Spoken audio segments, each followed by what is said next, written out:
বাংলাদেশের বাইরে পৃথিবীর বিভিন্ন প্রান্তে যেখান থেকে চ্যানেল আই দেখছেন আপনাদের সকলকে সাদর আমন্ত্রণ তৃতীয় মাত্রা দেখবার জন্যে। প্রিয় দর্শক, গতকাল ছিল বিশ্ব প্রবীণ দিবস। এর আগেও এই দিবসকে কেন্দ্র করে আমরা বাংলাদেশের প্রবীণদের সমস্যা, সম্ভাবনা, তাদেরকে কিভাবে কাজে লাগানো যায়, তাদের কিভাবে সব ধরনের নিরাপত্তা নিশ্চিত করা যায়, এইসব বিষয় নিয়ে কথা বলেছি। আজকেও ওই বিষয় নিয়ে কথা বলবার জন্য আমার সঙ্গে স্টুডিওতে রয়েছেন, আমার বায় বসা আছেন প্রফেসর ডক্টর সরদারে নাঈম। তিনি জাপান বাংলাদেশ ফ্রেন্ডশিপ হসপিটাল এবং জাপান বাংলাদেশ ফ্রেন্ডশিপ রিটায়ারমেন্ট হোমসের চেয়ারম্যান। আমার ডান পাশে বসা আছেন মিনোরি বাংলাদেশ লিমিটেডের চেয়ারম্যান মিয়া মামুন। তিনি মূলত বাংলাদেশি জাপানিজ, এবং তারপরে রয়েছেন টেবিলের একেবারে ডান প্রান্তে প্রফেসর ডক্টর মাইনুল ইসলাম। তিনি ঢাকা বিশ্ববিদ্যালয়ের পপুলেশন সায়েন্সেস ডিপার্টমেন্টের অধ্যাপক এবং অতি সম্প্রতি এটি আন্তর্জাতিক স্বীকৃতিও মিলেছে একজন গবেষক হিসেবে। তার স্বাগত আপনাদের তিনজনকে। প্রফেসর মাইনুল, আপনাকে বিশেষভাবে অভিনন্দন। শুরু করতে চাই প্রফেসর ডক্টর সরদারে নাঈম আপনাকে দিয়ে, কারণ আমি জানি যে শুধু প্রবীণ দিবস বলেই নয়, পুরো আলোচনা বা আপনার কর্মকাণ্ড দিবসের মধ্যে সীমাবদ্ধ নেই। আপনি দীর্ঘকাল ধরে প্রবীণদের নিয়ে কাজ করছেন। আপনার জাপান বাংলাদেশ ফ্রেন্ডশিপ হসপিটালে প্রবীণদের নিয়ে একটা সেন্টার করেছেন, আপনি একটা রিটায়ারমেন্ট হোম করছেন। প্রথাগত যেভাবে আমরা ওল্ড হোম বলতে যা বুঝি, তার বাইরে গিয়ে একটা আধুনিক ধ্যান ধারণা ভিত্তিক। সো আমি আপনার কাছ থেকে শুনতে চাই যে এই বিশ্ব প্রবীণ দিবস, তার এবারকার তাৎপর্য এবং এটাকে কেন্দ্র করে যা কিছু হচ্ছে সবটাই, এবং আপনি কিভাবে দেখেন সব। Thank you. এবং আমি সবসময় চ্যানেল আই এবং তৃতীয় মাত্রাকে ধন্যবাদ জানাই যে প্রবীণদের নিয়ে এই দিবস পালনের সাথে সাথে চ্যানেল আই এই তৃতীয় মাত্রা থেকে যখন আমরা আবার মানুষের কাছে পৌঁছাই, তখন এই দিবসের তাৎপর্যটা মানুষের কাছে পৌঁছে দেওয়ার একটা সুযোগ হয়। আমি ধন্যবাদ জানাই আমার সহ আলোচক মিয়া মামুন সাহেবকে, যিনি 25 বছর জাপানে আছেন এবং উনি Japan is the four runner in the field of elderly care.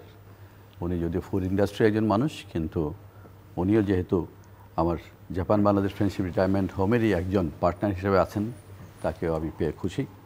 এবং অবশ্যই মাইনুলকে আবার কংগ্রেচুলেট করি, কারণ স্ট্যানফোর্ড ইউনিভার্সিটির যেই top 2% scientist in the world 2025, তার মধ্যে একজন মাইনুল। সুতরাং মাইনুলকে আজকে আমাদের টেবিলে পেয়ে আমরা অত্যন্ত আনন্দিত। তো সবচাইতে ইম্পর্টেন্ট ব্যাপারটা হলো যে আমাদের বাংলাদেশ 50 বছরের কিছু 5 ডিকেডের কিছু বেশি সময় আগে জন্ম নেওয়া দেশ।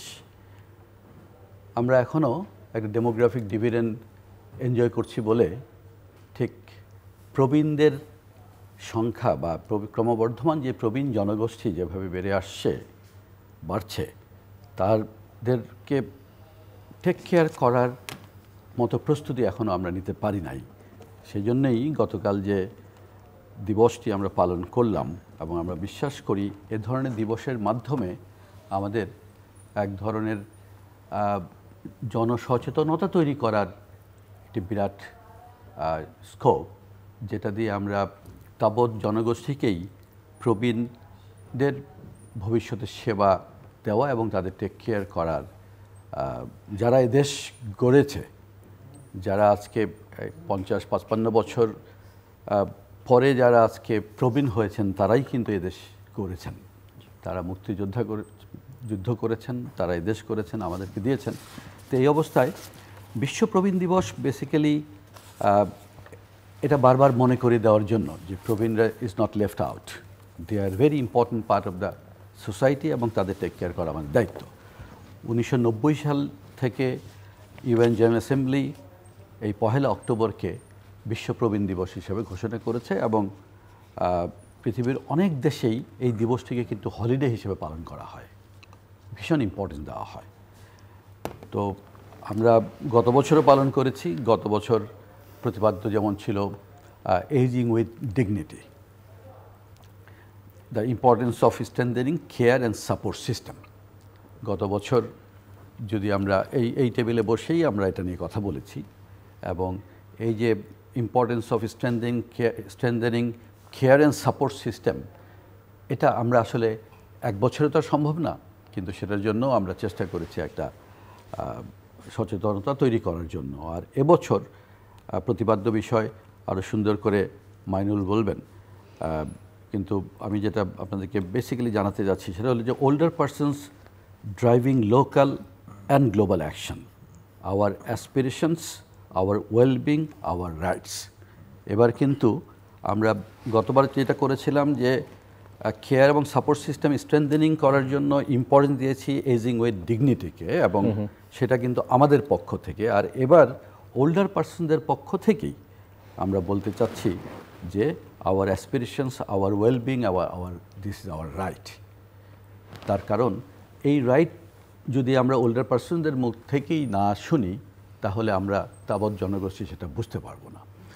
এবং আমি বিশ্বাস করি যে ওল্ড এজ শুধুমাত্র টেক কেয়ার করা ইজ নট ইজি, এটা একটা প্রফেশন।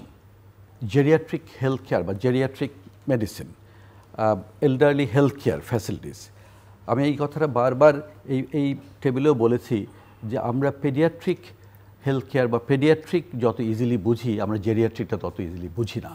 এই জেরিয়াট্রিক সম্ভবত আপনার হসপিটালেই প্রথম, এক্স্যাক্টলি আপনি যেটা বললেন, বাংলাদেশে প্রথমবারের মতোই জাপান বাংলাদেশ ফ্রেন্ডশিপ হাসপাতালে জেরিয়াট্রিক ইউনিট আমরা করেছিলাম, যে এল্ডারলি পিপলকে এইখানে যেন আমরা রাখতে পারি, এটা হেল্প করতে পারি। আপনি জানেন যে আমি জাপানে পড়াশোনা করেছি, জাপানের টোকিও বিশ্ববিদ্যালয়ে আমি 5.5 বছর পড়াশোনা করে ল্যাপারোস্কোপিক সার্জারির উপরে বিশেষজ্ঞ হয়ে এদেশে ল্যাপারোস্কোপিক সার্জারি নিয়ে এসে একটা নতুন স্পেশালিটিকে এস্টাবলিশ করার একটা সৌভাগ্য আমার হয়েছিল। I don't really take credit for that, it was something like I was at the right place at the right time. So laparoscopic surgery সারা পৃথিবীতে যখন শুরু হয় তখন এটা শেখার সুযোগ হয়েছিল আমার টোকিও বিশ্ববিদ্যালয়ে, এবং সেই সুবাদে 5.5 বছর টোকিও বিশ্ববিদ্যালয়ে পিএইচডি করার সময় আমরা যখনই পড়াশোনা করতে যাই, বাইরে যখন লম্বা সময় থাকি, মাইনেরও তাই হয়েছে, আমরা কিন্তু নিজের পড়াশোনার বাইরেও একটা সোশ্যাল স্ট্রাকচারের মধ্যে ভালো কিছু যদি পাই সেটা কিন্তু আমাদের নজর কাড়ে। এবং I was really so happy and surprise to C the way Japanese are taking care of the elderly people, unbelievable. এবং সেটা আমরা মিয়া মামুনের কাছে শুনবো পরে। কিন্তু এই যে taking care of the elderly people, because জাপানের যেই জনসংখ্যার এল্ডারলি জনসংখ্যার যে আধিক্য, এটা তো অস্বীকার করার উপায় না। সারা পৃথিবীতে সবচাইতে বেশি সম্ভবত 100 years and প্লাস জাপানিদের মধ্যেই বেশি। তার কারণ তাদের লাইফস্টাইল, তাদের জেনেটিক্যাল একটা অ্যাডভান্টেজ, এবং তাদের আমি বলবো সেই অনসেন অফুরো যেগুলো আমরা বলি হট স্প্রিং বাথ, সম্ভবত এই জন্মের প্রথম দিন থেকেই প্রতি রাত্রে জাপানিজরা এই যে হট বাথ নিয়ে যে তারা ঘুমাতে যায়, probably this is one of the reasons for Japanese longevity of their life. তো এই জিনিসগুলো যখন আমি দেখেছি, এবং জাপানে কিন্তু সাইকোলজিক্যালি দে অ্যাকসেপ্ট যে একটা বয়সে আমাকে এল্ডারলি কেয়ারে যেতে হবে, এটা আর আমার নিজের বাড়িতে সম্ভব না। জাপানিজ হাউসেস আর কেয়ার গিভারের ইস্যু এবং প্রফেশনাল কেয়ার গিভার। আমাদের দেশে যেটা আমরা মনে করি যে ওল্ড এজে সম্ভবত গ্রাম থেকে একজন মেইড নিয়ে আসে। আমি আপনার কাছ থেকে বিস্তারিত শুনবো যে প্ল্যান এবং আপনার অফকোর্স জাপানের অভিজ্ঞতা এখানে কিভাবে কাজে লাগাচ্ছেন। প্রফেসর মাইনুল ইসলাম, যেমনটা ডক্টর নাইম বলছিলেন যে আপনি প্রতিপাদ্য বিষয় বা তাৎপর্য নিয়ে কথা বলবেন, কিন্তু ডেমোগ্রাফিক ডিভিডেন্টের কথা উনি উল্লেখ করেছেন। আমি একটু আপনার কাছ থেকে বুঝতে চাই যে এই ডিভিডেন্টটা আসলে ডিভিডেন্ট হিসেবে আমরা কাজে লাগাতে পারলাম কি না, এবং দেশটাকে বলা হয় তারুণ্যের বাংলাদেশ, তরুণ নির্ভর বাংলাদেশ। এই তরুণ নির্ভর বাংলাদেশে প্রবীণরা আসলে কেমন আছে, মানে প্রবীণদেরকে কি আমরা তুচ্ছ তাচ্ছিল্য বা বাতিল হিসেবে গণ্য করছি, না তাদেরকেও কাজে লাগানো বা তাদের অভিজ্ঞতাকে আমাদের ভবিষ্যতের জন্য কাজে লাগাতে চেষ্টা করছি? জি, ধন্যবাদ জিয়ালুর ভাই, এবং একই সাথে প্রিয়ভাজন নাইম ভাই এখানে এবং মামুন ভাই, আপনাদেরকেও শুভেচ্ছা, এবং যারা দেখছেন চ্যানেল আইয়ের দর্শক শ্রোতা। তো প্রথমেই যেটি হচ্ছে যে গতদিন যে আন্তর্জাতিক প্রবীণ দিবস যেটি পালন হয়ে গেল, এটা শুভেচ্ছা সবসময় দেওয়া যায়, এখনও আছে। তো যেটা বলছিলেন যে প্রতিপাদ্য বিষয়ের জায়গা থেকে, তো প্রতিপাদ্য বিষয়টা একটু বলে দেন, আমি মনে হয় যেটা জিলুর ভাই ডেমোগ্রাফিক ডিভিডেন্ডের জায়গায় যাচ্ছে, আমি সেখানে যাব। তো মোটা দাগে যেটি আমরা দেখতে পাচ্ছি যে বয়স্ক ব্যক্তি যারা, তারা স্থানীয় এবং বৈশ্বিক ক্ষেত্রে এক ধরনের নেতৃত্ব দিবে, কাজ করবে, এবং এক্ষেত্রে তাদের যে আকাঙ্ক্ষা, তাদের যে কল্যাণ এবং তাদের যে অধিকারের জায়গাটা, এটাকে স্বীকৃতি দেওয়ার একটা ব্যাপার রয়েছে। সো এই যে দিবসটি আমরা হয়তো পালন করছি, কিন্তু পালনের মধ্য দিয়ে এক ধরনের সচেতনতা তৈরি করা, পাশাপাশি নীতি কর্মকৌশল তৈরি করা, এবং যাতে আমরা একটা সুন্দর জীবন তাদের জন্য তৈরি করতে পারি, এবং সেটি হচ্ছে জায়গায়। এখন বিশ্বব্যাপী কিন্তু প্রবীণের সংখ্যা বাড়ছে, শুধুমাত্র বাংলাদেশ বললেই হবে না, কারণ জানেন যে জন্মহার কমে আসা এবং একই সাথে মৃত্যুহারের যে জীবন আয়ুষ্কাল যখন বেড়ে যায়, তো এই দুটোর কারণে বয়স কাঠামোর মধ্যে পরিবর্তন আসে। তা এখন দেখা যাচ্ছে 1995 সালে 60-এর ঊর্ধ্বে বিশ্বব্যাপী যে মানুষ ছিল মাত্র 541 মিলিয়ন ছিল, আর এটি 2025 সালে এখন হয়ে গেছে 1.2 বিলিয়ন, মানে এই 60-এর ঊর্ধ্বে মানুষ, তার মানে দ্বিগুণ বেড়ে গেছে। 2050 সালে পৃথিবীর জনসংখ্যার মধ্যে দেখা যাবে যে 2.1 বিলিয়ন হয়ে যাবে যাদের বয়স হচ্ছে আপনার এই 60-এর ঊর্ধ্বে। পার্সেন্টেজ ওয়াইজ কি দাঁড়াবে ফিগারটা? হ্যাঁ, ফিগারে যাচ্ছি। তো পার্সেন্টেজে যদি যান তাহলে দেখা যাবে যেরকম ইন্ডিভিজুয়াল কান্ট্রি যদি বলি, যে এখন আমাদের বাংলাদেশে ধরেন 6.7% মতো মানুষ আছে যাদের বয়স হচ্ছে মানে আপনার 65-র ঊর্ধ্বে, আর 60-এর ঊর্ধ্বে যদি চিন্তা করেন তাহলে 10%, 9.8% মানে এরকম 10%, মানে প্রতি 10 জনের একজন ধরেন 60-এর মধ্যে, আর দেখা যাচ্ছে যে 65 হচ্ছে প্রায় 6.7%। কিন্তু পৃথিবীর যে কোনো দেশেরই জনসংখ্যার মধ্যে 65-র ঊর্ধ্বে যারা যদি 7% পৌঁছে যায়, তখন আমরা মনে করি যে এটা একটা এইজিং সোসাইটিতে তারা পরিণত হচ্ছে। যখন 14% হয়ে যাবে, যেটা বাংলাদেশের 2051 সালে গিয়ে দেখা যাবে যে আমাদের যে প্রজেকশন মডেলগুলো যেভাবে দেখতে পাচ্ছি, যে 2051 সালে গিয়ে বাংলাদেশের জনসংখ্যার মধ্যে এই প্রবীণ জনসংখ্যা 14% হয়ে যাবে, এবং 14% হয়ে যাওয়া মানে কমপ্লিটলি মানে এইজড সোসাইটি, যেটাকে ইংরেজিতে আমরা বার্ধক্য সমাজ যে পরিণত হয়ে যাবে। এখন মূল বিষয়টা হচ্ছে, এখন যে জিলুর ভাই যেটা বলছিলেন যে আমাদের তো এখন তরুণ জনগোষ্ঠীর কথা বলছি, এবং তরুণরা আমাদের অ্যাসেট, এটাই আমরা বলি, ভালো কথা। এবং এই তরুণদের মধ্যে 15 থেকে 24 বছর যারা, তাদের প্রতি 5 জনের একজন হচ্ছে এই সংখ্যাটি আছে আমাদের। আর দেখা যাবে যদি ধরেন শতাংশের কথাই যদি যান, তাহলে প্রায় 20% মতো মানুষ আছে যারা হচ্ছে 15 থেকে 29 বছরের মধ্যে, এবং যদি 18 থেকে 35 যান, সেটিও কিন্তু একটা বড় নাম্বার, মানে প্রায় বিগ নাম্বার। কিন্তু আমার যে প্রশ্নটা যেটা দাঁড়াচ্ছে, একদিকে হচ্ছে আমাদের তরুণ জনসংখ্যাও বাড়ছে, আবার আরেকদিকে বয়স্ক মানুষের সংখ্যাও কিন্তু বাড়ছে। এই দক্ষিণ এশিয়াতে বাংলাদেশে হচ্ছে সবচেয়ে এখন দ্রুত গতিতে মানে এই এইজিং পপুলেশনের সংখ্যাটা বিশেষভাবে বাড়ছে। এখন জনমিতিক লভ্যাংশ অর্জনের কথাটা যেটা জিলুর ভাই আমাকে বললেন, যে হ্যাঁ, ওখানে ধরেন জনমিতিক লভ্যাংশের জায়গায় খেয়াল করতে হয় নির্ভরশীলতার হারটা কখন অনুকূলে থাকবে। তো এখন আমরা যদি 15 থেকে 64 বছরকে বিবেচনায় নেই, তাহলে দেখা যাবে যে 2036 পর্যন্ত ডিপেন্ডেন্সি রেশিওটা একটা অনুকূলে থাকবে। তারপর সর্বোচ্চ দেখা যাবে যে 36-এর পরে গিয়ে 2051-তে গিয়ে একদম কমপ্লিটলি আমরা আর ফার্স্ট ডেমোগ্রাফিক ডিভিডেন্ডের বেনিফিটটা পাবো না। তার মানে এই সময়টা কিন্তু ইয়তদের কন্ট্রিবিউশনের ব্যাপার আছে। কিন্তু এর পরবর্তীতে দেখা যায় যদি বয়স্ক মানুষদেরকে আমরা যদি তাদেরকে কর্মঠ রাখতে পারি, স্বাস্থ্যবান রাখতে পারি, তারা যদি হেলদি এইজিং, যেটা বাবা ইকোনমিক্যালি যদি অ্যাক্টিভ করতে পারি, তারা যদি শ্রমবাজারের উপযোগী তারা হয়, প্রযুক্তির সাথে কাজ করতে পারে, তখন কিন্তু তাদের রোগশোকের জায়গাটা যদি আমরা ওভাবে অ্যাড্রেস করতে পারি, তারাও কিন্তু ইকুয়ালি ইকোনমিক্যালি তারা কন্ট্রিবিউট করতে পারে থ্রু দেয়ার সেভিংস এবং ইনভেস্টমেন্ট দ্বারা। কারণ সেভিং ইনভেস্টমেন্ট করলে দেখা যাবে ইকোনমিক গ্রোথে এক্সিলারেট হবে। তখন এটাকে বলা হয় সেকেন্ড ডেমোগ্রাফিক ডিভিডেন্ড, ইংরেজিতে দ্বিতীয় ডেমোগ্রাফিক ডিভিডেন্ড।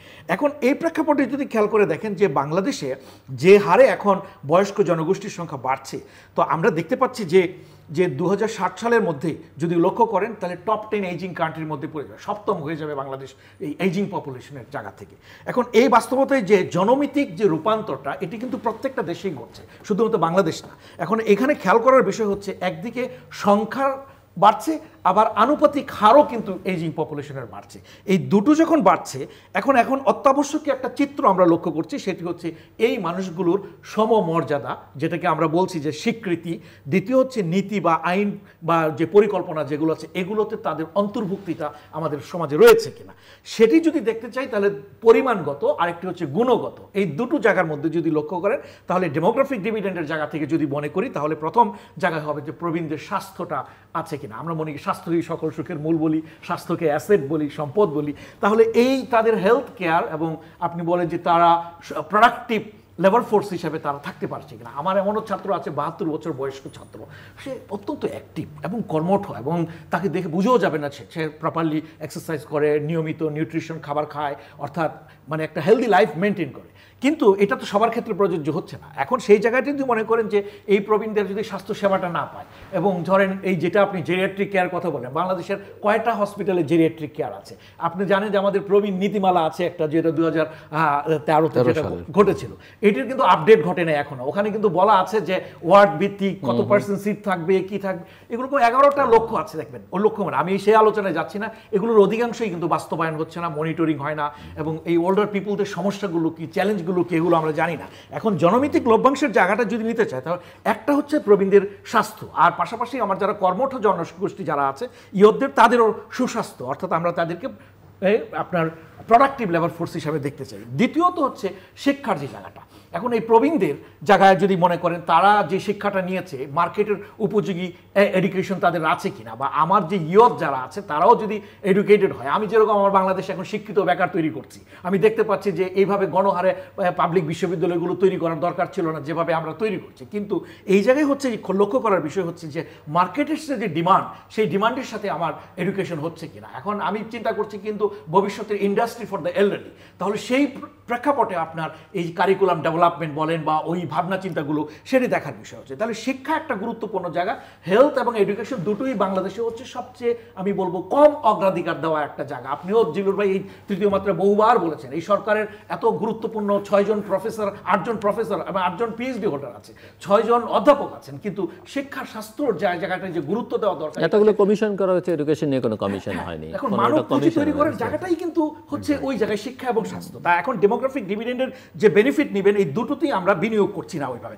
তৃতীয়ত যে জায়গাটি হচ্ছে এমপ্লয়মেন্ট তৈরি করা। এখন দেখা যাবে আমাদের শ্রমবাজারের যদি বিবিএস এর পরিসংখ্যানও দেখেন, প্রায় দেখবেন 1/3 মানুষ যাদের আছে বয়স হচ্ছে 60-এর ঊর্ধ্বে যারা আছে, তারা কিন্তু লেবার মার্কেটে কাজ করে। 65-র ঊর্ধ্বেও মানুষগুলো কাজ করে। এখন এই কাজগুলো তারা হচ্ছে অপ্রাতিষ্ঠানিক কাজের সাথে যুক্ত। তা এখন কথা হচ্ছে ভবিষ্যতের এই জায়গাতে তারা যদি হেলদি না থাকে, তাহলে তো শ্রমবাজার কাজ করতে পারবে না, এবং কাজ না করতে পারলে অর্থনৈতিক প্রবৃদ্ধি ওভাবে অ্যাক্সেলারেট করা যাবে না। সো ডেমোগ্রাফিক ডিভিডেন্ডের জায়গাটায় আমি চ্যালেঞ্জ দেখি, এবং এর সাথে গুরুত্বপূর্ণ আরেকটা চ্যালেঞ্জ দেখি যে সুশাসনের যে ঘাটতি। এই যে নিয়ম কানুন, নীতি, কৌশল যাই বলি না কেন, এগুলোর যদি আপনার একটা আইনি কাঠামোর মধ্য দিয়ে বা অ্যাকাউন্টেবিলিটি, জবাবদিহিতার মধ্য দিয়ে যদি না আসে, বিনিয়োগ যদি না আসে হয় এখানে, সেই ক্ষেত্রে আপনার দেখা যাবে যে এই ডেমোগ্রাফিক ডিভিডেন্ডের আমার যে ফেভারেবল এইজ স্ট্রাকচারটা আছে, আমাদের এখন দরকার হচ্ছে ফার্স্ট ডেমোগ্রাফিক ডিভিডেন্ডকেও অর্জন করা, পাশাপাশি ওই সেকেন্ড ডেমোগ্রাফিক ডিভিডেন্ড যখন প্রবীণদের সংখ্যা আরও বেড়ে যাবে, তাদেরকে নিয়ে আমি কিভাবে কাজ করব। এখন 2030 সাল পর্যন্ত হচ্ছে আমার এসডিজিতে বলা আছে ডিকেড অফ হেলদি এইজিং, একটা টাইম পিরিয়ড বলা আছে। এখন এই টাইম পিরিয়ডের প্রেক্ষাপটে যদি খেয়াল করেন যে আমাদের কর্মকৌশলগুলো সেভাবে আমরা নিতে পারছি কিনা। আমি একটু আগে আপনাকে বলেছি যে 2011 সালে আমার একটা হেলথ পলিসি হয়েছে, জাতীয় স্বাস্থ্যনীতি। আজকে আমরা 2025 সালে অবস্থান করছি। স্বাস্থ্যনীতিটাকে আপডেট করা হয়েছে, এটি কি টেকসই উন্নয়ন লক্ষ্যমাত্রা বা লক্ষ্যকে টার্গেট করে করা হয়েছে।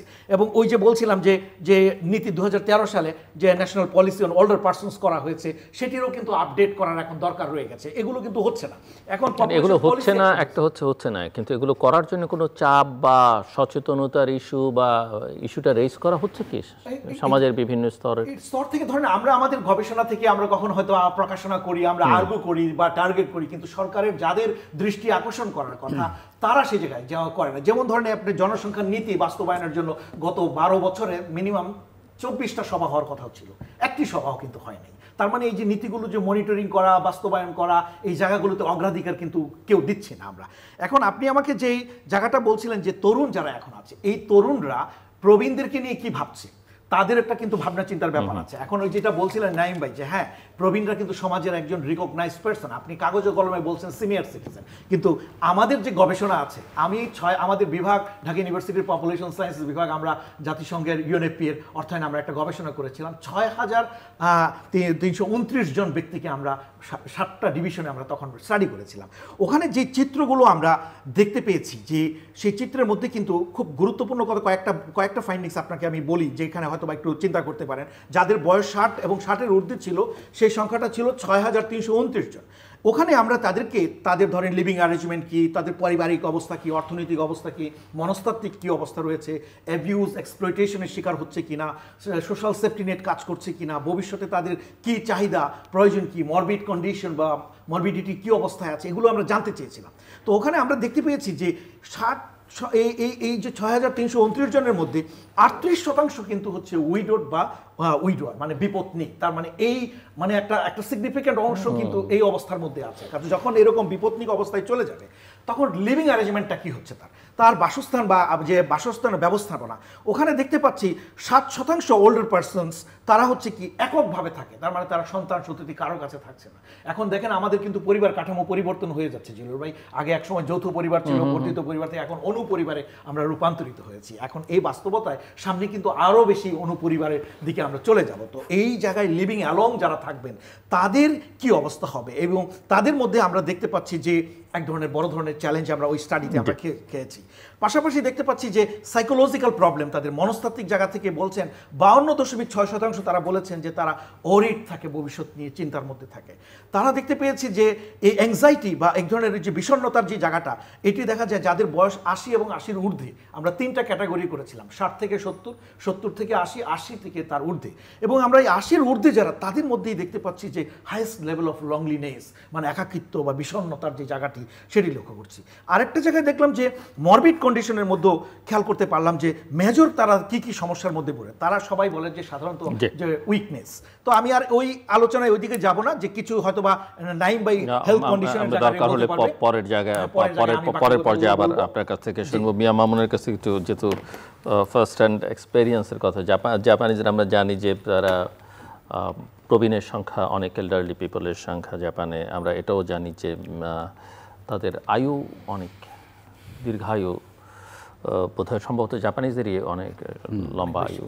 সো আপনার কাছ থেকে শুনতে চাই, আপনি তো যদিও বাংলাদেশি কিন্তু আমরা জাপানিজ হিসেবেই বলা যেতে পারে, দীর্ঘকাল আছেন সেখানে, সফল কর্মজীবন, জাপানিজ স্ত্রী, কন্যারাও প্রায় জাপানিজ, কিছুটা হয়তো বাংলাদেশি, কিন্তু যেহেতু জাপানে থাকে। তো সব মিলিয়ে আসলে আপনার এক্সপিরিয়েন্স থেকে মূল যেটা, সেটা হচ্ছে যে এই যে জাপানিজরা প্রবীণদের কীভাবে ট্রিট করে, কেন এত দীর্ঘায়ু তারা পায় এবং কর্মক্ষমও থাকে, আমরা যেটা লক্ষ্য করি, একটু শুনতে চাই আপনার কাছ থেকে। থ্যাংক ইউ জিলুর ভাই, থ্যাংক ইউ নাইম ভাই, মনোর ভাই, থ্যাংক ইউ। আসলে আমি প্রথম থেকে যদি বলি, জাপানের স্টোরি প্রথম থেকে যদি আমি বলি, আজকে থেকে প্রায় ধরেন 200 বছর আগে জাপানিজরা যখন বয়স হয়ে যেত, মানুষ 80-90 বছর হয়ে যেত কিংবা কাজ করতে পারতো না, তখন ওনাদেরকে নিয়ে একটা পাহাড়ে কিংবা জঙ্গলে রেখে আসতো। এরপর ওনারা ওইখানেই জীবনযাপন করে হয়তো একটা সময় শেষ নিঃশ্বাস ত্যাগ করতো। এইভাবে আসলে কন্টিনিউ করার পর এখন থেকে যদি দেখি 1932-তে প্রথম জাপানের ইতিহাস থেকে যদি 1932-তে জাপান প্রথম এই কী বলবো রিটায়ারমেন্ট হোম নিয়ে চিন্তা করেছেন। এখন আমাদের দেশের সাথে যদি চিন্তা করে 100 বছর আগে ওরা এই জিনিসটা নিয়ে চিন্তা করে এসেছেন। এরপর দ্বিতীয় বিশ্বযুদ্ধ ছিল, এরপর একটা গ্যাপ দিয়েই 1950-তে ওরা আবার এটা নিয়ে রিসার্চ করা শুরু করেন, ওদের বয়স্ক মানুষকে কিভাবে নিরাপত্তা দেওয়া যায়। এবং 1970 সাল থেকে ওরা অটোমেটিক্যালি তখন ইন্স্যুরেন্স জিনিসটা নিয়ে চিন্তা করেছে। তখন চিন্তা করেছে, মানে আরও ডিপলি চিন্তা করেছে, আসলে ওদের বয়স্ক যারা বয়স হয়ে যাচ্ছেন তখনই 70 বছর 80 বছর বাঁচতেন। এরপর দেখা যাচ্ছিল একটা সময় এই জাপানিজরাই 90-100 বছর পর্যন্ত ওনারা লাইফ ক্রিয়েট করতেছেন। এর মাঝে ওরা চিন্তা করলো তখন থেকে 2020 সালে গিয়ে একটা প্রবলেম ক্রিয়েট করবেই জাপানের মধ্যে।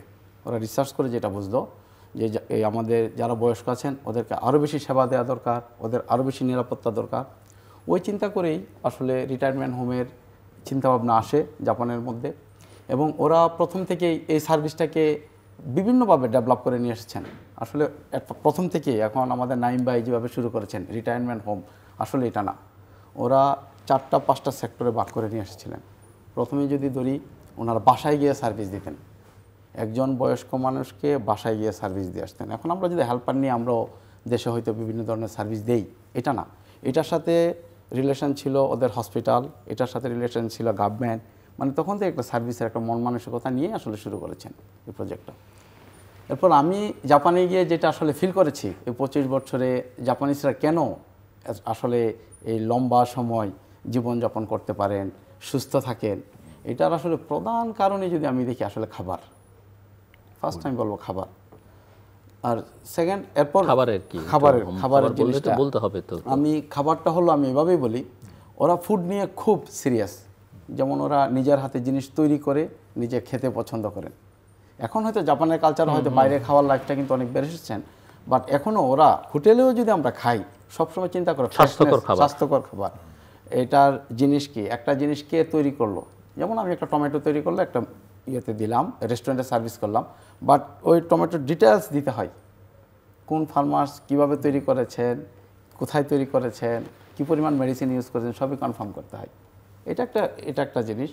আর আরেকটা হলো মানে খাবারের মধ্যে ভ্যারাইটি। যেমন আমরা হয়তো 3 বেলায় ভাত খাই, আমরা যদি হোয়াইট পয়জন বলে চিন্তা করি, ভাত, সাদা লবণ, চিনি, এই 3টাকে আমরা হোয়াইট পয়জন হিসেবে চিন্তা করি, বাট 3টা জিনিস আমরা খুব প্রচুর খাই।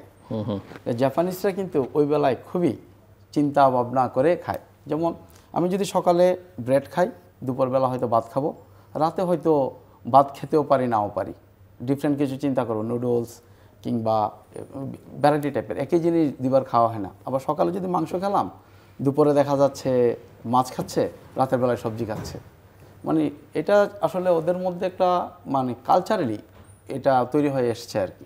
মানে খাদ্যেরও একটা ভারসাম্যতা বজায় রাখা। আরেকটা বলে আমরা হাক্যশকহীন, মানে যেটাকে বলে আমাদের দেশে বলে কি বলে, ওই যে যদি আমরা বলি মিসো স্যুপ, মানে হাক্য, এটাকে একটা জিনিস আপনার দীর্ঘদিন ঘুমন্ত রেখে ওইটাকে কি বলে খাবারের জন্য প্রিপারেশন নিয়ে তারপর খাওয়ানো হয়, যেটা স্বাস্থ্যের জন্য খুবই ভালো।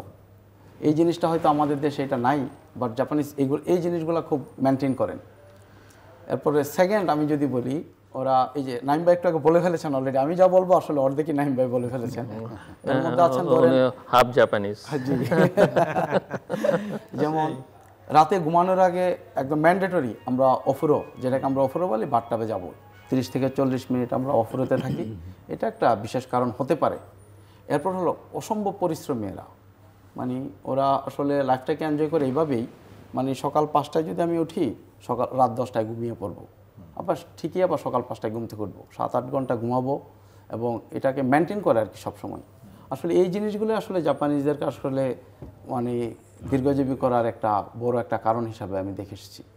আরেকটা বিষয় হচ্ছে যে বয়োবৃদ্ধদের সম্মানও বোধহয় করে প্রচুর।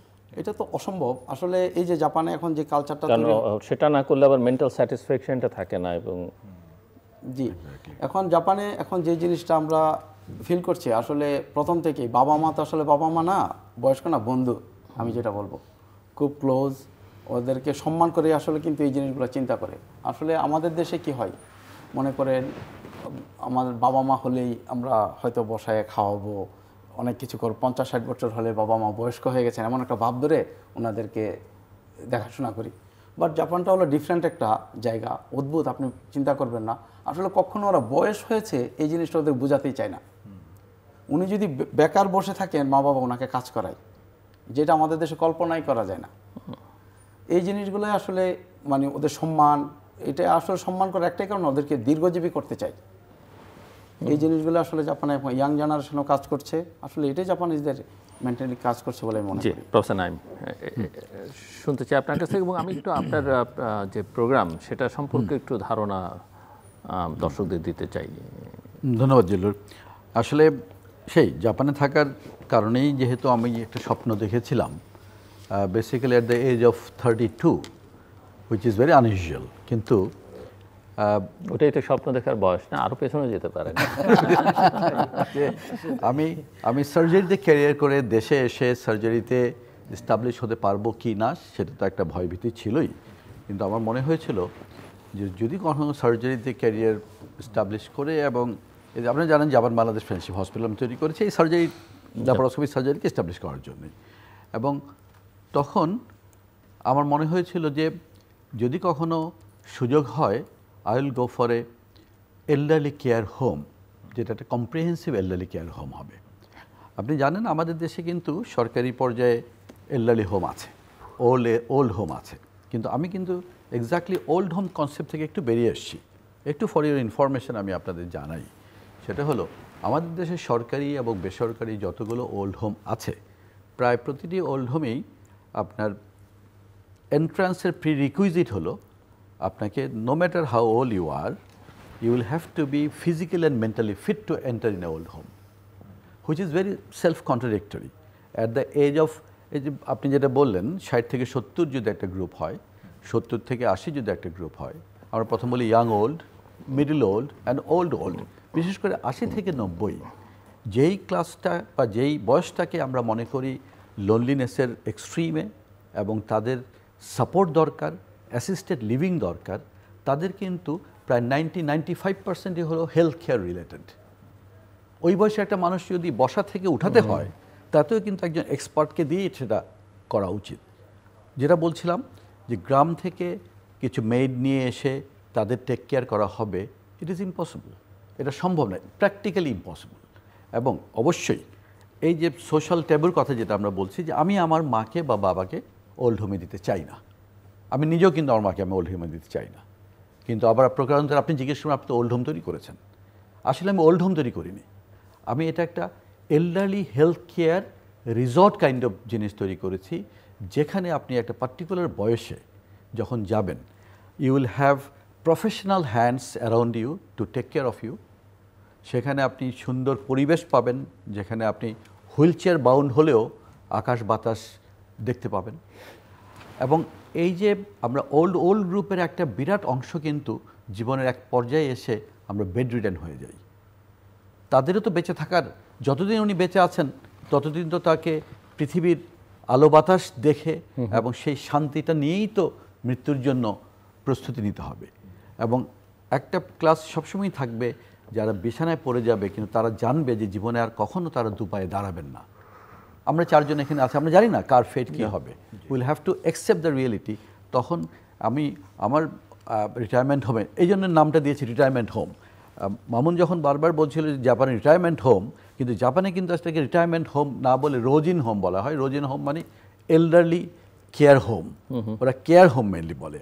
আর আমি এটাকে এল্ডারলি হেলথ কেয়ার রিসর্ট হিসাবে রিটায়ারমেন্ট হোম নাম দিয়েছি, শুধুমাত্র আমাদের এই ট্যাবু থেকে যেন বেরিয়ে আসতে পারি যে না, ওল্ড হোমে পিতামাতাকে দেওয়াটা অন্যায় কিছু না, যদি তাকে আমরা একটা বেটার লাইফ দিতে পারি। এই অবস্থায় যেই জিনিসটা আসলে আমাদের জন্য জানা দরকার, যে ওল্ড এজ রিলেটেড কিছু তো ডিজিজ আছেই।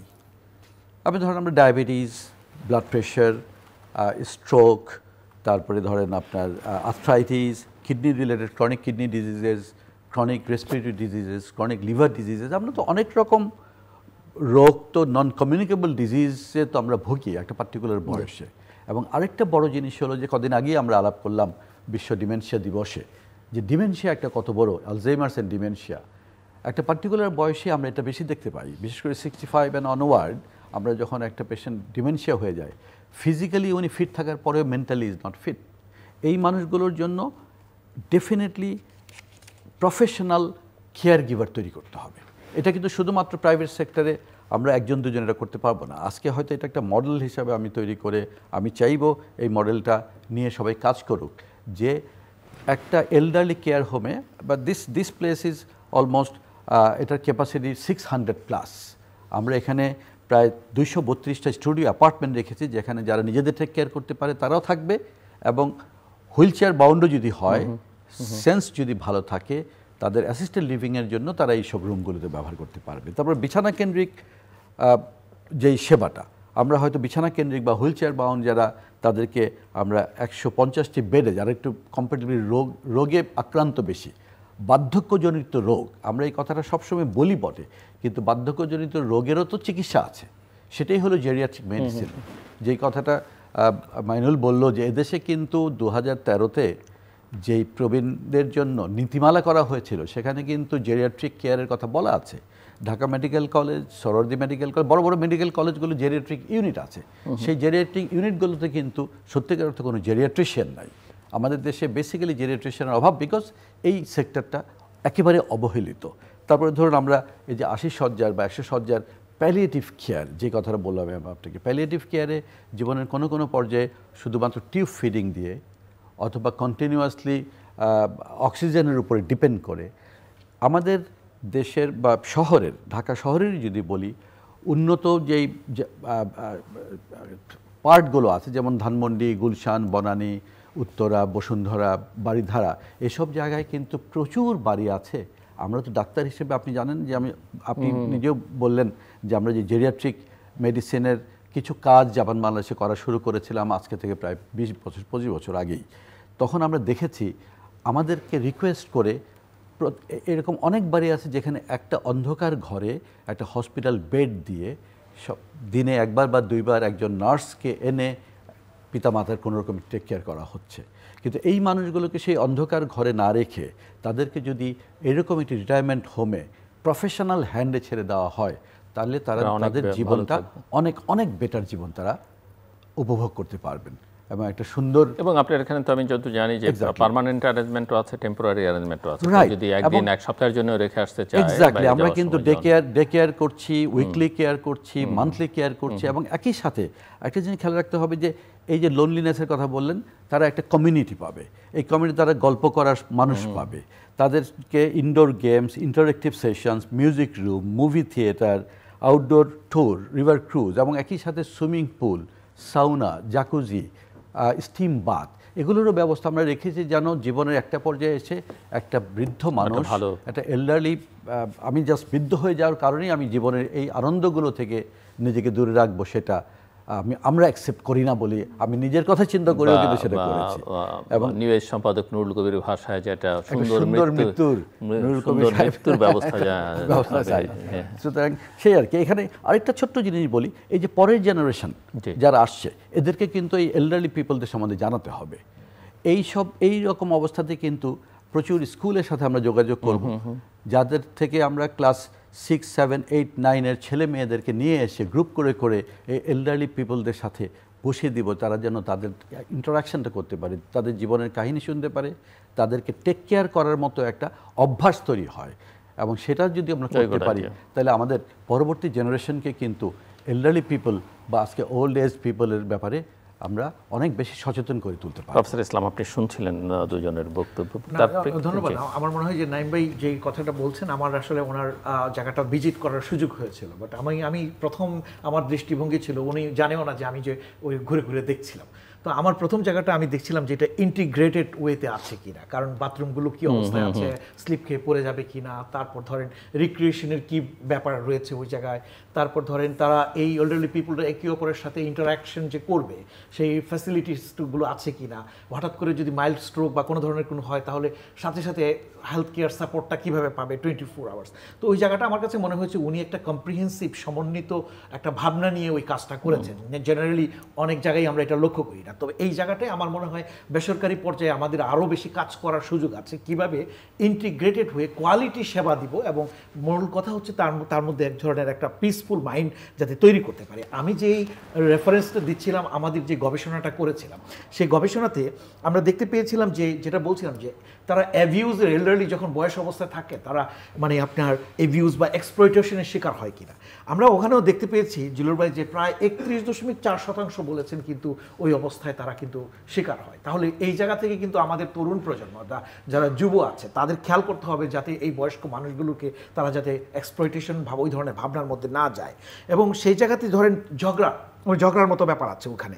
দেখতে পেয়েছি যে অনেক ক্ষেত্রে আচরণগত বিহেভিয়ার যেটা হয়, যেমন যেটা উনি এক্সাম্পল দিচ্ছিলেন যে স্কুলগুলোর সাথে অ্যাটাচ করা, হ্যাঁ অবশ্যই জাপানে ওইটা করা হয়, এবং আমাদের এখানেও কিন্তু কারিকুলামের সাথে লিঙ্ক করা দরকার যে এল্ডারলি পিপলকে আমি সিনিয়র সিটিজেন বলছি কাগজে কলমে, কিন্তু তাকে সম্মানটা কীভাবে করবো। আমি চীনে 4.5 বছর বেইজিংয়ে ছিলাম, যখন আমি পিকিং ইউনিভার্সিটি পিএইচডি করি। আমি দেখতে পেয়েছি সন্ধ্যার সময় তারা পার্কে বয়স্ক মানুষগুলো একসাথে ট্র্যাডিশনাল মিউজিকের মধ্য দিয়ে, এটাকে থাইচি বলে, জিলুর ভাই চাইনিজ ভাষায় বলা হয় থাইচি চুয়ান, তার মানে এটা হচ্ছে এক ধরনের ফিজিক্যাল এক্সারসাইজ করে এবং একটা রিদমিক এক্সারসাইজ করে, তারা মনে করে একটা কমিউনিটির মধ্যে। তার মানে ওল্ডার পিপলদের ক্লাব তারা ধরেন ওভাবে চিন্তা করেন, তাদের মধ্যে সহমর্মিতা থাকা ভাবনা, এবং ইউনিভার্সিটির ক্যাম্পাসের ভিতরে সুন্দর এনভায়রনমেন্টের মধ্যে তারা ন্যাচারাল অবস্থায় কিন্তু এই জিনিসগুলো করছে। সো ট্রেডিশন এবং মডার্নিটি এই দুইয়ের সাথে একটা একটা হারমোনির সাথে যুক্ত করা, এটা একটা জায়গা আমাদের একটু চিন্তা করতে হবে। আমি যেহেতু শিক্ষা প্রতিষ্ঠানের সাথে যুক্ত, নাইম ভাইকে আমরা বলতে চাই যে আমাদের শিক্ষার্থীরা ইন্টার্নশিপ করতে যেতে পারে, যে এই অলরেডি যেই জায়গাগুলো রয়েছে সেখান থেকে তারা লেসন লার্ন করবে, কারণ আলটিমেটলি তো আমাদের একটা কেয়ার ইন্ডাস্ট্রিও তৈরি করতে হবে। সো এই জায়গা থেকে যদি এই ভাবনা চিন্তাগুলো আসে তাহলে ভালো। আমি যেই জায়গাটায় খেয়াল করতে চাই, বলতে চাই একজন গবেষণার জায়গা থেকে, দেখেন সব জায়গায় তো ওই সক্ষমতা পাবে না, সব মানুষ কিন্তু ওই হোমসগুলোতে যাওয়ার মতো সক্ষমতা থাকবে না। তাহলে ওই মানুষগুলোর জন্য অ্যাফোর্ডেবল অবস্থায় কিভাবে আমি নিতে পারবো, কারণ আপনি কিন্তু অনুপরিবার এটা অবশ্যম্ভাবী, এটা ঘটবেই সারা বিশ্বে। তো এই বাস্তবতার জায়গায় খেয়াল করে দেখেন যে এখন আমি খেয়াল করে দেখলাম এক জায়গায় গবেষণা করতে গেলাম, আমি গিয়ে দেখতে পাচ্ছি যে তার কোনো সন্তান সন্ততি নেই এবং নিঃসন্তান দম্পতি। এখন এই নিঃসন্তান দম্পতি তাকে কে দেখাশোনা করবে? রাষ্ট্রের যে সোশ্যাল ইন্স্যুরেন্স, এই যে সোশ্যাল সেফটি নেটের যে ভাতা, এখন জিলুর ভাই আপনি জানেন 650 টাকা করেছে কিছুদিন এই বর্তমান গভর্নমেন্ট, কিন্তু দেখেন 61 লক্ষ মানুষকে দেওয়া হচ্ছে, কিন্তু আমার কিন্তু সংখ্যায় কিন্তু দেখা যাচ্ছে যে 1,17,00,000 উপরে মানুষ কিন্তু 65-র উপরেই আছে, এবং এটার মধ্যে আবার এইজ বার আছে, 62 হলে নারী এবং পুরুষ হলে 65 বছর হতে হবে, আবার দেখা যায় বস্তিতে স্লামে থাকলে তারা পাবে না, এগুলো অনেক ক্রাইটেরিয়া রয়েছে। কিন্তু মোটা দাগে হচ্ছে যে মানুষগুলোর দরকার এই সেফটি নেটসের জায়গাটা সবাই পাচ্ছে কিনা। আমরা আমাদের গবেষণায় কিন্তু জিজ্ঞাসা করেছিলাম যে আপনি যে ভাতা পাচ্ছেন এই ভাতাটায় সন্তুষ্ট কিনা, মানে হ্যাঁ মোটামুটি বলছে একটা কিছু তো পাই, কিন্তু তারা কাভারেজের আওতাটা বাড়ানোর কথা বলতেছিলেন যে এটা কিভাবে আরো বেশি বাড়ানো যায়। 650 টাকায় একজন মানুষ এক মাসে কিভাবে চলবে? আপনি একটু যার কোনো অন্য কোনো উপার্জন নাই, এগুলো কিন্তু আমাদের মাস তো পরের কথা, সপ্তাহ কিভাবে তাহলে আপনি এই বাস্তবতার মধ্যে মাঝে মধ্যে মনে হয় আমরা যারা নীতি নির্ধারণের জায়গায় আছি, দুর্নীতি হয়ে কত কিছু হচ্ছে, বিলিয়ন ডলার হ্যাক করে চলে যাচ্ছে, অথচ আমি আমার ওল্ডার পিপুলদের, যাদেরকে আমি কাগজে কলমে সিনিয়র সিটিজেন বলছি, তাদের জন্য আমি গুণগত কি করলাম? সরকার যখন থাকে, যখন যেই সরকারই থাকুক না কেন, এই যে এখন সামনে একটা ইলেকশন আসবে, এই রাজনৈতিক দলগুলোর মধ্যে ওল্ডার পার্সনদেরকে বিবেচনায় রেখেছেন, তাদের কোনো নির্বাচনী প্রস্তাবনায় আছে? এই যে ধরেন ইয়তদের যাদের কথা বলছেন, তাদের জন্য এমপ্লয়মেন্ট জেনারেট করবে বলেছে, একটা পার্টি বলবে যে 1 কোটি মানুষ নাকি তারা করবে।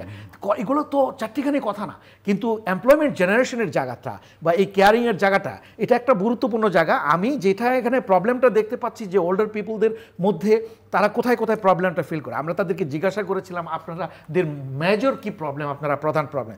1 নম্বর প্রবলেম তারা আইডেন্টিফাই করেছে ফিজিক্যাল সিকনেস, যেটা নাইমে বলছেন যে ওই যে 3টা কোহর্ট আমরা ঠিক করেছিলাম, যে মানে young old, middle old, old যারা, এবং ওই ওল্ড ক্যাটাগরিতেই সবচেয়ে বেশি ভালনারেবিলিটি বা সুরক্ষাহীনতার আমরা লক্ষ্য করি, এবং ওই জায়গায় তারা বলছে ফিজিক্যাল সিকনেসটা হচ্ছে প্রথম প্রবলেম। দ্বিতীয়ত প্রবলেম যেটা বলছে যে তারা উইলিং, স্বেচ্ছায় খেতে পারে না, মানে ওই খাওয়ারটা টেস্ট পায় না বা খেতে পায় না।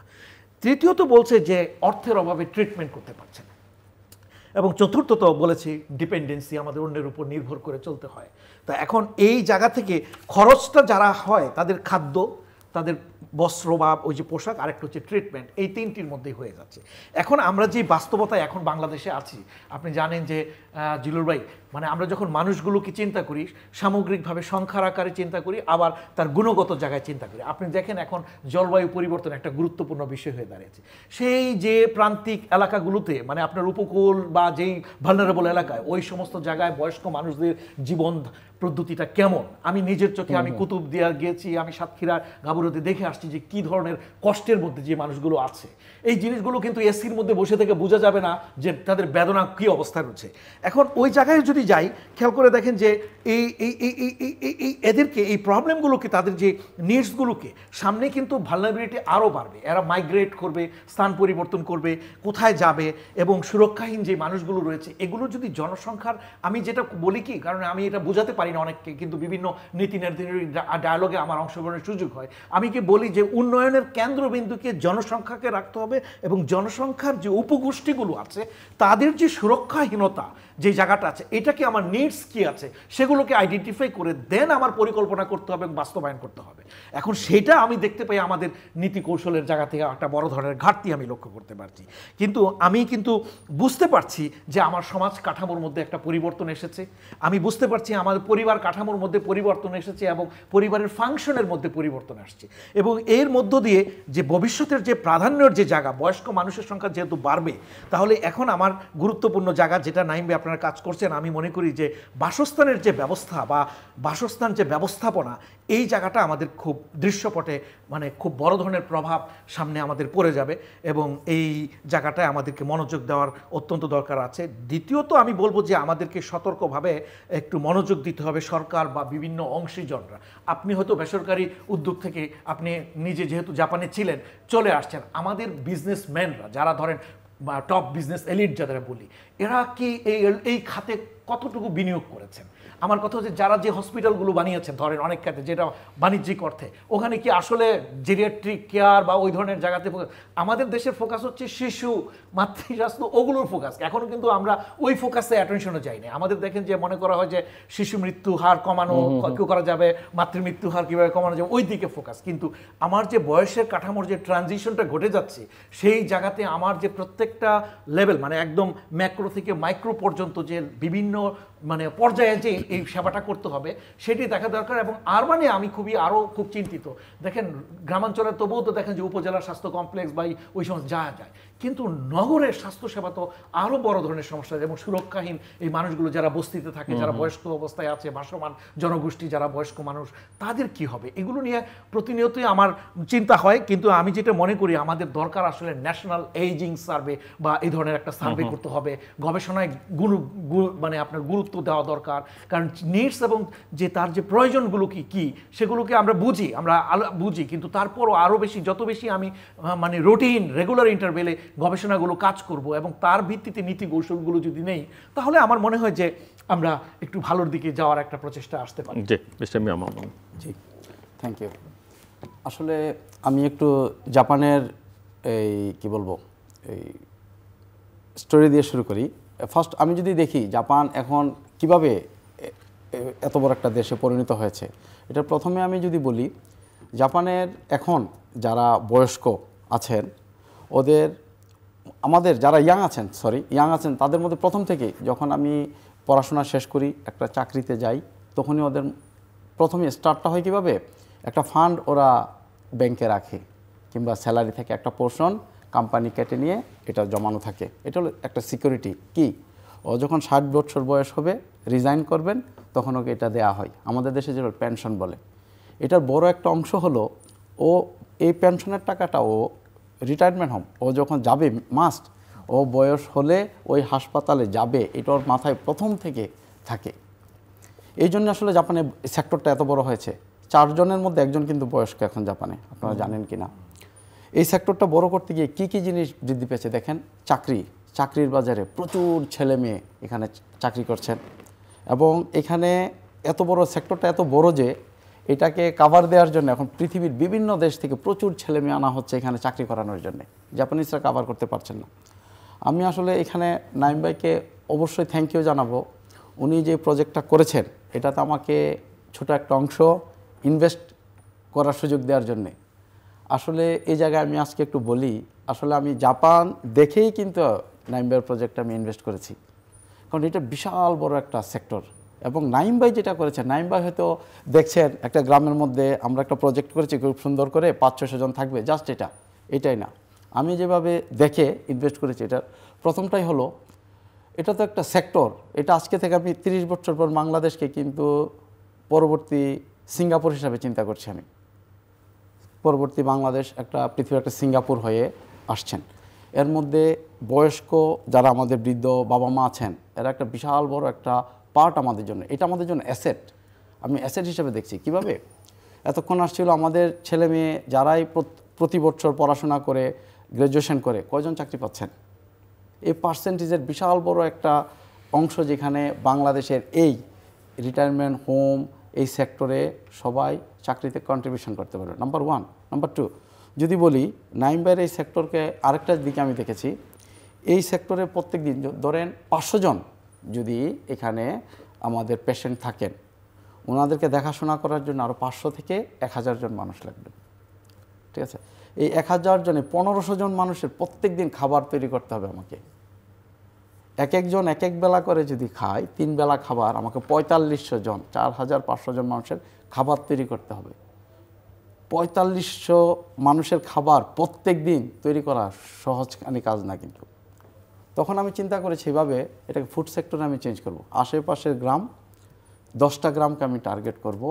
এই 10টা গ্রামে যা ফার্মার্স আছেন ওনারা ফুড ভেজিটেবল ফ্রুটস ওনাদের জিনিসগুলো তৈরি করে আনবেন, কালচার করে আমাদের এখানে আনবেন, আমরা এটা রেডি করে প্রত্যেকদিন ফ্রেশ খাবারটা খাওয়াবো। কি হচ্ছে রিটায়ারমেন্ট হোম কিন্তু স্টার্ট হয়েছে 500 থেকে 600 জন আমাদের পেশেন্ট দিয়ে, বা গেস্ট পেশেন্ট বলবো না, সরি গেস্ট বলবো, গেস্ট দিয়ে শুরু করেছেন। বাট এটার সাথে রিলেশন ডেভেলপ করতেছেন প্রায় 30 থেকে 40,000 50,000 রিলেশন ডেভেলপ করছেন। এটা যদি সাকসেস হয়, এটা যদি পুরো বাংলাদেশে আমাদেরকে কেউ ফলো করে, নামবেকে কেউ ফলো করে, এই সেক্টরে আমি বলবো এই যে এখন বেকারত্বর যে সমস্যাটা ছিল এটার বিশাল বড় অংশ আমরা এখানে সেভ করতে পারবো। আরেকটা হলো এখন জাপান প্রচুর কেয়ার গিভার নিয়ে যাচ্ছেন, এর মধ্যে সবচেয়ে বড় একটা জিনিস হলো কি ট্রেনিং করার সুযোগ নাই কিন্তু আমাদের, নিয়ে যাচ্ছেন বাট জাপানে গিয়ে ট্রেন করাচ্ছেন, কারণ 1-2 বছর সময় নিচ্ছেন, স্যালারি কম পাচ্ছেন, এরপর 2-3 বছর পর হয়তো স্যালারি বাড়ে। যদি আমরা এই ধরনের প্রজেক্টে প্রথম থেকে আমরা পড়াশোনা করানোর পাশাপাশি ওদেরকে যদি পার্ট টাইম জব দিয়ে এখানে যদি আমরা কিছু একটা শেখানোর পর যদি আমরা জাপানে পাঠাই, এটার জন্য অনেক বেশি যারা যাচ্ছেন ওনারাও বেনিফিটেড হবেন এবং বাংলাদেশে বেনিফিটেড হবেন বলে আমি আশা করি। আমরা একেবারে শেষের দিকে প্রফেসর নাইম ক্লোজিং রিমার্কস। এই না থ্যাংক ইউ জিল্লুর, যে জিনিসটা আমি যেটা বলেছি যে আমরা যে কোনো সময় একটা জিনিস তৈরি করে ফেলি, কিন্তু সেটাকে রান করার জন্য যে প্রপার ম্যান পাওয়ার লাগবে সেটার দিকে আমরা অনেক সময় খেয়াল করি না। আমরা মেশিন কিনে ফেলি, ম্যান বিহাইন্ড দ্য মেশিন আছে কিনা সেটা খেয়াল করি না। এই যে যখন এই কাজগুলো করতে যাই আমরা, তখন এই দিকটা যদি আমরা খেয়াল না করি তাহলে কিন্তু এই প্রজেক্টগুলো ফেল করে যায়। অনেক হাসপাতাল, ভালো ভালো হাসপাতাল তৈরি হয়ে আছে ঢাকার বাইরে, মেশিন কেনা আছে কিন্তু কাজ করছে না। তো দেখুন সেই কারণেই কিন্তু এই যে জাপান বাংলাদেশ ফ্রেন্ডশিপ ফাউন্ডেশনের পক্ষ থেকে আমি প্রায় 8টি ইনস্টিটিউশন 2008 সাল থেকেই শুরু করেছি। এর মধ্যে 4টে নার্সিং কলেজ, যেটা ডিপ্লোমা নার্সিং কলেজ, এবং graduate nursing college, physiotherapy college, medical assistant training school, এগুলো তৈরি করে প্রায় 1000 জন ম্যান পাওয়ার আমরা ডেভেলপ করছি প্রতি বছর, যারা এই সেক্টরে বিভিন্নভাবে নিজেকে কাজে লাগাতে পারবে। ওই যে ট্র্যাডিশনাল আমাদের যে common matric pass, IA pass, BA pass এবং ডিগ্রি করে যে আমরা যেভাবে অর্থহীন একটা পর্যায়ে শিক্ষিত হয়ে বসে থাকি, সেই থেকে বের হয়ে আসার জন্য কিন্তু আমাদের এই যে নতুন নতুন প্রফেশন তৈরি করতে হবে। Geriatric care giver is a new profession. এবং আজকেও কিন্তু একটা জাপানি গ্রুপ এসেছিল, যেখানে মিয়া মামুনও ছিল, আমিও ছিলাম, তারা এসছে বাংলাদেশ থেকে কেয়ার গিভার নিয়ে যাওয়ার জন্য। আমরা কিন্তু আমাদের ফাউন্ডেশনের যে এস্টাবলিশমেন্ট সেখানে জাপানিজ ল্যাঙ্গুয়েজ স্কুল রেখেছি। আমরা অল্প কিছুদিনের মধ্যে প্রায় 50 জনকে অলরেডি পাঠিয়েছি, কারণ জাপানের লোক সংখ্যা কিন্তু এখন কমে যাচ্ছে এবং বিশেষ করে কেয়ার গিভিং দেওয়ার মতো বা এইরকম প্রফেশনাল লোকজনও কমে গেছে। এই একটা দিক আমাদের জন্য আসলে খুব ইম্পর্টেন্ট। আর দেখুন যে সরকারের ইম্পর্টেন্স, সরকারের ইনভলভমেন্টের ইম্পর্টেন্স ইজ ভেরি ইম্পর্টেন্ট, এবং এটাকে আমরা অস্বীকার করতে পারবো না। ওই পিতামাতার ভরণ পোষণ আইনের সাথে সাথে অন্যান্য ব্যাপারগুলো আইন দিয়ে হবে না। ওই যে প্রফেসর মাইনুল অনেকগুলো সিদ্ধান্তের কথা বললেন, কোনো বাস্তবায়ন বা কার্যক্রম। প্রফেসর মাইনুল জাস্ট 1 মিনিট বা 30 সেকেন্ড। ওকে, যদি শেষ কথায় যদি বলতে চাই, দেখেন মানে বয়স্ক মানুষ যারা রয়েছেন, প্রবীণ মানুষ, তাদেরকে আমি মনে করি যে তাদের সম্ভাবনাটা অনেক উন্মোচন করা দরকার। আমরা অনেককে তাদেরকে মনে করি তারা বুঝি সুরক্ষাহীন, ভালনারেবল বা অন্যভাবে চিন্তা করি, কিন্তু এই প্রবীণেরা যে সম্পদ হিসাবে কাজ করতে পারে এবং তাদের একটা সম্ভাবনা আমি দেখতে পাই ডেমোগ্রাফিক পয়েন্ট অফ ভিউ থেকে। এবং সেই জন্য আমাদের এই মনে করতে হবে তাদের পিছনে যদি খরচ করি, এটাকে যাতে ব্যয় হিসাবে চিন্তা না করি, মনে করি বিনিয়োগ হিসাবে দেখা। দ্বিতীয়ত আমি যেটি দেখি যে এই বয়স্ক মানুষদেরকে ক্ষমতায়ন করতে হবে এবং এটার বহুবিধ জায়গা রয়েছে। তৃতীয়তভাবে আমার কাছে মনে হয় যে যৌথভাবে সরকার সহ বিভিন্ন অংশীজন যারা রয়েছে তাদের সমন্বয়ে কাজ করতে হবে। মনে রাখতে হবে যে আমি যে হেলদি লাইফ, আমার দীর্ঘদিন আমি বেঁচে থাকলাম, কিন্তু এটাই কিন্তু জীবনের মুখ্য না। মুখ্য হচ্ছে যে এই সময়ের মধ্যে আমার আসলে সলিড একটা ইকোনমিক ফাউন্ডেশন আছে কিনা, আমার স্ট্রং সোশ্যাল বন্ডেজটা আছে কিনা, পরিবারের সাথে সম্পর্ক আছে কিনা, লাভিং এবং পিসফুল সম্পর্কটা থাকা। এর জন্য এই জেনারেশনাল কোহেশন আমি বলবো যে যারা এই তরুণ প্রজন্ম আছে তাদের একটা সম্পর্ক মাত্রা তৈরি করতে হবে। অনেক ধন্যবাদ। দর্শক, অনুষ্ঠানের শেষ প্রান্তে আমরা সামাজিক যোগাযোগ মাত্র ফেসবুক, এক্স এবং ইউটিউবে তৃতীয় মাত্র লাইভ স্ট্রিম হচ্ছে, আপনারা দেখতে পারেন। টেলিভিশন পর্দায় দেখতে না পারলে যে কোনো সময় যে কোনো স্থান থেকে ইউটিউবে তৃতীয় মাত্র চ্যানেলটি সাবস্ক্রাইব করে পর্ব বা পুরনো পর্বগুলো আপনারা দেখতে পারেন। প্রফেসর ডক্টর মাইনুল ইসলাম, মিস্টার মিয়া মামুন এবং প্রফেসর ডক্টর সদারি নাইম, অসংখ্য ধন্যবাদ এই আলোচনা সবার জন্য। দর্শক, আমরা কথা বলছিলাম প্রবীণ দিবস উপলক্ষে বিশ্বের সকল প্রবীণদের, বাংলাদেশ সহ বিশ্বের সকল প্রবীণদের আমাদের শুভেচ্ছা অভিনন্দন এবং ভালোবাসা, এবং প্রবীণদেরকে সম্পদ হিসেবে দেখতে হবে, যেটা আমার অতিথিরা বলছেন, এবং তাদের পেছনে যে ব্যয়টা সেটাকে ব্যয় না ভেবে সম্পদ ভাবতে হবে। এবং একটা সমাজে বা পৃথিবীতে প্রতিটি প্রাণী, প্রতিটি মানুষ সবই কিন্তু সম্পদ। আসলে প্রত্যেকের আলাদা আলাদা গুরুত্ব আছে, কিন্তু সেই গুরুত্বটা আপনি অনুধাবন করতে পারেন কিনা, যার যেখানে যোগ্যতা, তাকে যাকে যেভাবে ব্যবহার করা যায়, কাজে লাগানো যায়, সেভাবে আমরা করতে পারি কিনা, সেটাই একটা বড় বিষয়। সরকারের ভূমিকার উপরে ওনারা আলোচনা করেছেন, কিন্তু অনেক ক্ষেত্রে দেখা যায় যেসব নীতি সরকার গ্রহণ করে সেগুলো বাস্তবায়নের কোনো উদ্যোগ নেই। অনেক কমিটি হয়, অনেক আইন কানুন হয়, কিন্তু সেগুলো কাজে লাগানোর ক্ষেত্রে আমরা অনেক রকমের দুর্বলতা, সীমাবদ্ধতা এবং অনাগ্রহ লক্ষ্য করি। এগুলো যতক্ষণ পর্যন্ত না যাবে ততক্ষণ পর্যন্ত আসলে সমস্যাগুলো বাড়তেই থাকবে, এবং সমাজ রাষ্ট্রের সমস্ত সমস্যাটাকে, এবং যেটি আলোচনা আমার অতিথিদের একজন বলছিলেন যে নীতি গ্রহণের ক্ষেত্রে জনসংখ্যাকে প্রধান বিবেচ্য হিসেবে নিতে হবে, এবং সেটা যদি আমরা না করতে পারি সংকটটা আসলে আরও ঘনীভূত হতে থাকবে। আমাদের সঙ্গে থাকবার জন্য অসংখ্য ধন্যবাদ। আপনাদের সবার জন্য শুভকামনা।